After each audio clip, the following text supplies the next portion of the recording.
11월 16일 월요일. 오늘의 말씀은 역대하 13장 1절부터 14장 1절까지의 말씀입니다. 여러분, 성경의 역사를 보면 우리는 하나님을 믿는 성도로서 어떤 삶을 살아야 하는지 깨달을 수 있습니다. 특히 역대하는 하나님 나라를 이어가는 왕들의 역사 속에서 하나님께서 우리에게 무엇을 원하는지 분명히 알 수 있는데요. 역대하는 이스라엘의 역사를 다루기 때문에 오늘은 조금 더 자세히 말씀을 살펴보고자 합니다. 성경을 읽으시는 분들은 시도를 많이 할 때 주로 앞쪽에 멈춰 있잖아요. 모세오경, 창세기, 출애굽기, 레위기, 민수기, 신명기. 그래서 이제 역대기 쪽까지는 잘 안 오게 되시는 분들도 계실 텐데, 오늘 한번 가벼운 마음으로 이 역사의 흐름을 조금이나마 살펴보셨으면 좋겠어요. 먼저 솔로몬의 아들 르호보암 시대에 이스라엘은 남유다와 북이스라엘로 나뉘게 돼요. 여기서 남유다는 다윗의 자손으로 이루어진 정통 핏줄이라고 할 수 있죠. 하나님의 나라가 남유다를 통해서 확장이 됩니다. 오늘 말씀도 그 상황 속에 있는데요. 남유다의 왕은 르호보암, 북이스라엘의 왕은 여로보암. 이름이 좀 비슷해 보이지만 다릅니다.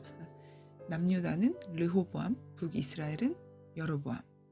자, 그런데 남유다의 왕 르호보암이 죽고 아비야가 유다의 왕이 됩니다. 그는 예루살렘에서 3년 동안 나라를 다스렸는데 오늘 본문을 보니 북이스라엘과 전쟁을 하게 되네요. 근데 3절에 병력 차이가 굉장히 많이 나요. 남유다 아비야는 40만 명, 북이스라엘 여로보암은 80만 명. 2배나 차이가 나죠. 누가 이길 것 같으세요? 당연히 사람의 눈으로는 북이스라엘이 2배나 많기 때문에 이길 것 같아요. 그런데 4절 이하부터 아비야는 전쟁에 나서서 북이스라엘의 잘못을 콕 짚고 자신이 속한 남유다만이 하나님의 소금 언약으로 이루어졌음을 강조합니다. 언약, 우리 참 잘 알죠? 하나님과 이스라엘 사이의 언약입니다. 엄밀히 말하면 하나님과 다윗의 언약이죠. 나는 너의 하나님이 되고 너는 내 백성이 되어 하나님의 말씀을 잘 지켜 행하면 복을 누리고 안 그러면 저주 가운데 살 수밖에 없는 그런 약속입니다.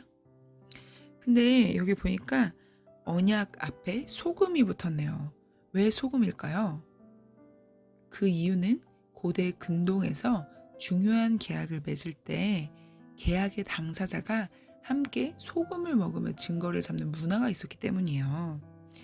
소금의 가치가 그 당시에 굉장히 크게 여겨졌는데 그 이유는 소금이 매우 귀했고 소금이 음식을 오랫동안 보존하게 하잖아요. 그래서 불변한다라는 계약의 징표였다고 하네요. 그래서 레위기 2장 13절, 민수기 18장 19절에 소금에 대한 이야기가 등장하는데 민수기 18장 19절만 제가 읽어드릴게요. 이스라엘 자손이 여호와께 거제로 드리는 모든 성물은 영구한 몫의 음식으로 너와 내 자녀에게 주노니 이는 여호와 앞에 너와 내 후손에게 영원한 소금 언약이니라. 영구한 몫의 음식, 소금 언약. 자, 하나님과 이스라엘이 맺은 언약의 확고부동함을 강조하는 것이 바로 소금 언약입니다. 이렇게 아비야는 하나님과 이스라엘, 특히 적통 다윗의 계열인 남유다만이 하나님의 진정한 보호하심 가운데 있는 언약의 나라라고 강조합니다. 그리고 북이스라엘이 하나님을 거스르고 우상숭배하고 하나님을 배반했다고 쭉 늘어나요. 그런 내용에 대해 아주 자세히 이야기하면서 결국 12절에 이렇게 얘기합니다. 하나님이 우리와 함께하사 우리의 머리가 되시고 그의 제사장들도 우리와 함께하여 전쟁의 나팔을 불어 너희를 공격하느니라. 이스라엘 자손들아, 너희 조상들의 하나님 여호와와 싸우지 말라. 너희가 형통하지 못하리라.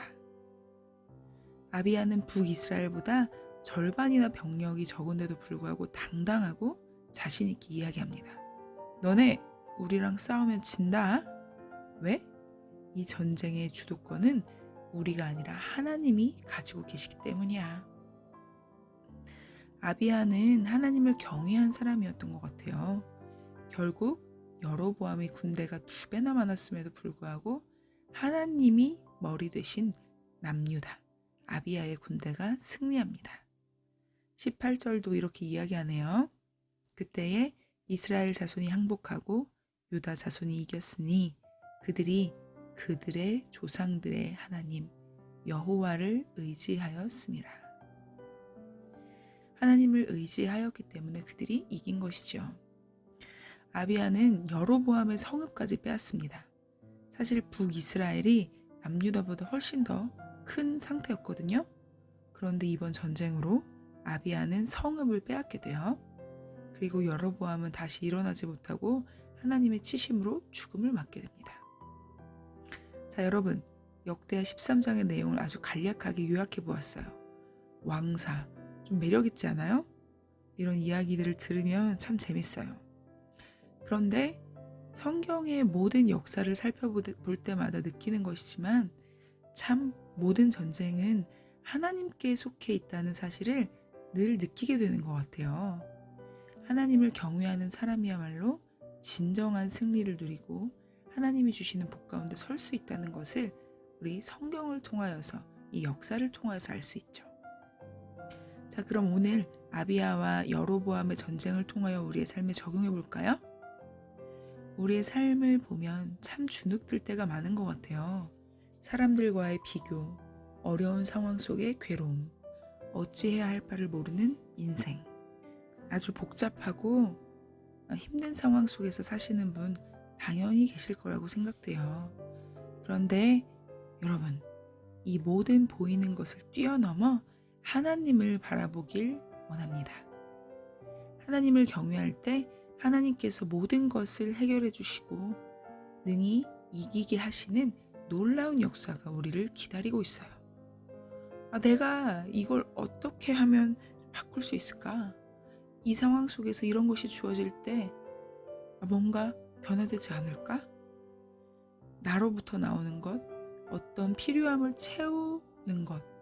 여러분, 이런 물질적인 관점, 또 나를 바라보는 이런 모든 마음들을 버리시길 바랄게요. 오직 하나님을 경외할 때 하나님께서 모든 상황을 풀어주세요. 하나님께서만이 전쟁의 주도권을 가지고 계시기 때문이죠. 오늘 하루, 월요일이 시작되어서 또 마음이 어렵고 불편하신 분들이 있을 수 있을 것 같아요. 그런데 이런 힘겨운 시간일수록 성령님을 찾으며 주님을 경외할 때 하나님의 능력으로 모든 것이 잠잠게 되는 승리의 역사가 저와 우리의 삶에 있길 주님의 이름으로 축복하며 기도합니다. 함께 기도할게요. 하나님, 오늘은 이스라엘의 역사의 흐름을 보며 전쟁의 주인은 하나님이라는 사실을 다시 한번 기억하게 되었습니다. 아무리 눈에 보이는 상황이 나에게 불리하고 어려워도 하나님은 하나님을 경외하는 자에게 승리를 주십니다. 하나님, 우리가 다른 어떤 것 보지 않고 하나님을 의지하게 하여 주십시오. 하나님을 경외하게 하여 주시고 모든 상황 가운데 하나님의 말씀에 순종하며 나아가게 하여 주시옵소서. 우리에게 승리를 주시는 예수 그리스도의 이름으로 기도드립니다.